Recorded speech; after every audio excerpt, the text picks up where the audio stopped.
Bharatiya Janata party की नीयत में खोट है। भारतीय जनता पार्टी के नेताओं का कोई हक नहीं बनता है किसी भी पार्टी के झंडे को जलाना और विशेष तौर पर अपर्णा जी के द्वारा ये कृत्य करना बहुत ही निंदनीय है।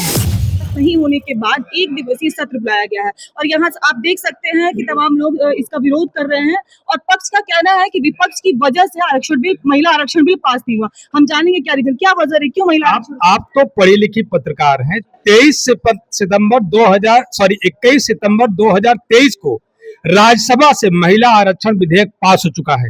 20 सितंबर 2023 को महिला आरक्षण विधेयक लोकसभा से पास हो चुका है। राष्ट्रपति की मोहर लग चुकी है, सरकार के द्वारा नोटिफाइड हो चुका है।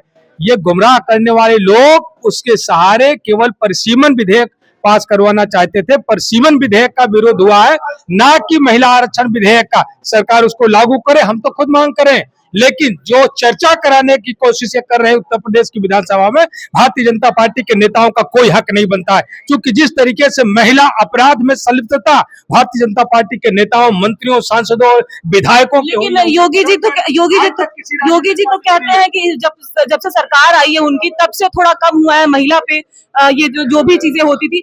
आप लोग के सरकार में ज्यादा महिलाओं पे दबाव बनाया जाता था, महिलाओं के साथ रेप हुआ करते थे, सारी चीजें उस समय दुष्कर्म ये सब चीजें ज्यादा हुआ करती थी। योगी जी ने तो कहा था कि तुम मुझे खून दो, मैं तुम्हें आजादी दूंगा। ऐसा स्वामी विवेकानंद ने कहा था। क्या बात सही है? अगर बात सही नहीं तो उसी तरीके की ये बात है जो आप कह रही हैं। तो ये महिला आरक्षण बिल, लेकिन वो तो विपक्ष तो कह रही है कि आप लोगों की वजह से रुका हुआ। और पढ़े लिखे हो, आप गूगल से जानकारी कर लो कि महिला आरक्षण विधेयक 21 सितंबर 2023 को पास हो चुका है, राष्ट्रपति की मुहर लग चुकी है, सरकार के द्वारा नोटिफाइड है, सरकार उसको लागू करे। क्या कहेंगे सर, महिला आरक्षण बिल जब पास नहीं हुआ था तो नहीं हो पाया लोगों ने, तो अपर्णा यादव ने समाजवादी पार्टी और कांग्रेस का झंडा जलाया था समाजवादी पार्टी कार्यालय के सामने। कितना सही मानते हैं? भारतीय जनता पार्टी की नीयत में खोट है। जब 2023 में महिला आरक्षण बिल पास हो गया है तो उसको 2024 में लागू करना चाहिए था। इसके पीछे ये परसीमन लाना चाहते, महिलाओं को लड़ाना चाहते आपस में। समाजवादी पार्टी की मांग है कि इस बिल को लागू करे, महिलाओं का हक दे, और ये समाजवादी पार्टी और पूरे देश की सारी पार्टियों ने ये 2023 में ही इसको पास करा दिया था। और लोगों से भी हम बातचीत करेंगे। मैम, क्या कहेंगे, आरक्षण बिल, महिला आरक्षण बिल क्यों नहीं पास हो पा रहा है? पास करें ना, हम लोग भी यही मांग कर रहे हैं। आज हम लोग यही कह रहे हैं कि पास करें। तो कह रही है आप लोगों की वजह से पास नहीं हो पा रहा है। आप तो सब जान रही हैं कि कौन क्या चाह रहे, महिलाओं के कौन कितने खिलाफ होता है। क्यों हम लोगों को चुनाव नहीं लड़ने दिया जाता, क्यों हमारे वोटरों पे डंडे लाठियां चलाते हैं। हम तो कह रहे हैं कि महिलाओं को अधिकार। पक्ष कहती है कि जब समाजवादी पार्टी था उस समय गुंडा राज हुआ करता था, लड़कियों के साथ ज्यादा अत्याचार महिलाओं के साथ हुआ करता था। हमारे पास भी 9 साल के आंकड़े हैं, जो हो रहे हैं वो सबको पता है। जनता सब जानती है कि कहाँ पर कितना दुराचार लड़कियों और बच्चियों पे हो रहा है।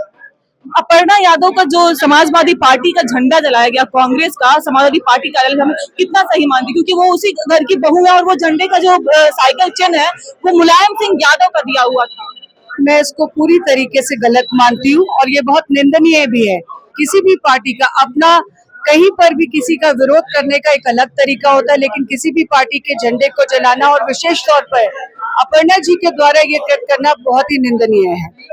महिला सशक्तिकरण विरोधी बताती है वो समाजवादी पार्टी को पक्ष। समाजवादी पार्टी कभी महिलाओं का कभी विरोध नहीं किया, महिलाओं के हक अधिकार की हमेशा लड़ाई लड़ी।